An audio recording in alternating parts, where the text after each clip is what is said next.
We're back today with a review of the Yume II by C Audio. If you guys recall, there's the original Yume, there's the Yume Midnight, and now the Yume II. Let's jump into it. Hey friends, welcome back to another video on Giz Audio. Today we have the review of the Yume II in comparison to the previous Yume model, of course, the Yume Midnight, the Moondrop Kato, and also the 7Hz Timeless. So let's begin with the sound signature of the Yume II. I would say Yume II can be described as a mild V shape. There's some elements that makes it sound a little bit more V, but not truly a V shape. It has elevated bass, more focus on the mid bass, not too much though, but you still get that thumps and slam, the funness that you want in a V shape. The treble is also elevated as well, so vocals, the extension part of the vocals, make the vocals sound lively and energetic, but also at the same time a little bit grainy. There's a little bit too much treble in certain areas that makes the timbre of the vocals not the most natural they can be. Now, the other thing to note is that the lower mid-range is a little bit recessed, so you're not gonna get this kind of natural, neutral,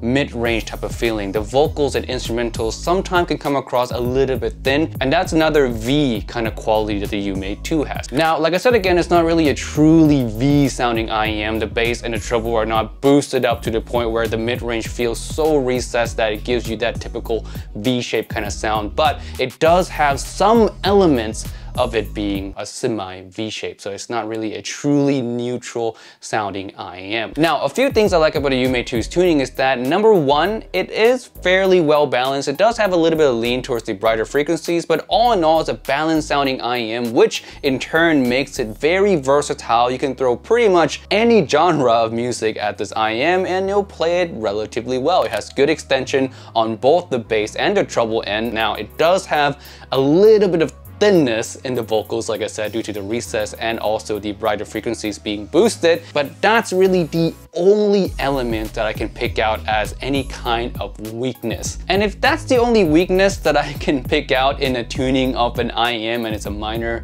nitpick, a minor weakness at best, I would say, yeah, this is a really well-tuned IEM and a fun tuned IEM at that, because it does have some elements that people love about a V-shape, but done in a way that is very tasteful. Technical grade, let's bring up my scale right here. I find the Yume II to land right above the Starfield. Yes, it lands right in the same area as the Yume Midnight. When I was A/B testing the two, I didn't find either one of them to be wholly superior over each other, whether that being just raw details, imaging, or sense of soundstage. Now, that being said, let's finally jump into the comparison segment. First comparison is the Yume II versus the other two Yume. Let's go for the original one first. The original Yume is very natural sounding, the cleanest tune out of the two IEM and the most different out of the two IEMs as well. The timbre on the original Yume is also the best. It is a little bit on the relaxed, not so energetic side like the Midnight and the Yume II is. All the cons that comes with the original Yume still stands. It's not really a detailed sounding IEM. It's mushy, as a lot of people like to call it, and I would agree with that. It doesn't really have a lot of bass, so those of you who like bass, it's not really the most fun sounding IEM, and also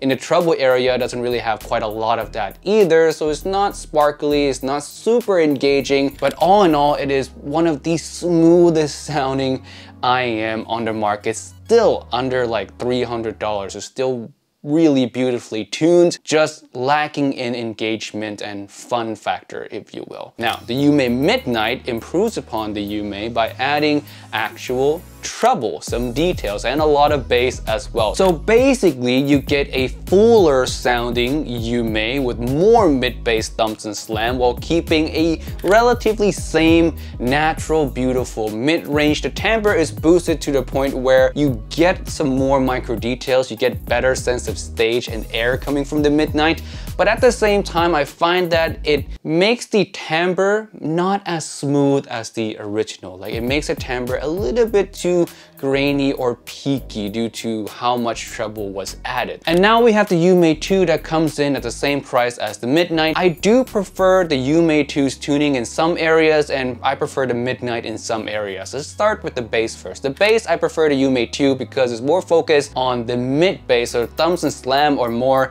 distinct, more well well defined, while on the Midnight it's more sub-bass focused, so the hits and slam are more mushy in nature, not as well defined as on the Yume II, but you do get more of that rumbly low end extension. So if you want that kind of deep extension feeling in your sound, then the Yume Midnight is gonna have that over the Yume II. In the mid-range department, I wholly prefer the Yume Midnight. It's just a more natural, neutral sounding mid-range in general. I'm not really a big fan of the V-shape style mid-range, and though the Yume II doesn't really have a severe V-shape sounding mid-range, since we're doing A and B, I'd still prefer the Midnight. Treble-wise though, I think I prefer the Yume II slightly over the Midnight. I would say treble quality, you can toss up, both of these are very similar, but in terms of smoothness, I would say the Yume II is just a touch smoother, making the overall timbre of the vocals especially sound a little bit more natural in the extension than the Midnight can do. Now in terms of which IMs are definitively better, it's hard to say. I would say the Midnight and the Yume II are better than the original Yume due to just how much more details it can bring out than the Yume. But when comparing the Midnight 2 to 2, it's more of like a flavor change than a this is better and that is better type of scenario. If you want a more natural, neutral sounding mid-range, then you would go for the Midnight. If you want a more fun and engaging signature, then you would go for the Yume II. But personally though, I still love the original Yume. If you don't care about details, you care about just the smooth, beautiful tuning, the original Yume is still awesome. Next, we have the comparison with Moondrop's Kato, another contender in a $200 space. Now, between the two, I kind of prefer the Yume II over the Kato for mainly one reason, and that is the treble. The treble on the Yume II is just more. It sounds smoother and more complete. Female vocals sound better extended, sounds more natural, while the Kato doesn't sound as complete. There's some dips in the treble area that the Kato has that makes the female vocals and some male vocals in general sound less natural than on the Yume II. But there is one quality that I would pick the Kato over the Yume II for some people out there, is that it is non-fatiguing. Since you don't have a lot of treble in the Kato, you're not gonna get a lot of sibilances, you're not gonna get treble fatigues, you're not gonna get vocal thinness. The Kato in this case is a safer pick, you can say. And last but not least, we have the comparison with 7Hz Timeless. And right away, detail level, the Timeless reigns supreme under $300. It's on the scale, man, come on. Like, Yume II clearly fits below the Timeless. Now when it comes to the tuning department though, the Timeless is not nearly as well tuned as the Yume II. The Timeless is more of a traditional V-shape where you get a lot of bass and also a lot of treble. Now, V-shape in itself doesn't disqualify the Timeless as being a well-tuned or not well-tuned IEM. It's how the V-shape is done. And for the Timeless, unfortunately, the treble is a lot, and it lends to the timbre of the vocals to be rather peaky or just unnatural sounding. That's the issue that a lot of people agree on with the Timeless, which is kind of remedied in the new Timeless AE if you haven't watched that video yet. But all in all, the Timeless is just not as natural sounding as the Yume II. It's more fun, yes, more detailed, yes, but not as natural sounding, not as smooth sounding as the Yume II. Now, in terms of which one is better than each other, if you want a lot of details, then the Timeless wins by a mile. So just get the Timeless. But if you want better tuned IEM, more natural sound, then the Yume II wins. All right, that is it for this video today. Thank you guys so much for watching. The Yume II gets a halfway thumbs up from me. It is a great IEM for the price. It's not groundbreaking, but it is at least very competitive for the price that is at. If you already own the original Yume, is it redundant to buy the Yume II? I would say no. They're very different sounding IEMs. You can own both of them and have just two different flavors in your collection. Now, if you already own the Midnight, is it redundant to own the Yume II? I would say the case is more so like that. It's more like you pick the Midnight or the Yume II, right? There's a lot of similarities between them. There are differences, of course, like I laid out in the comparison, but owning both of them will definitely feel more redundant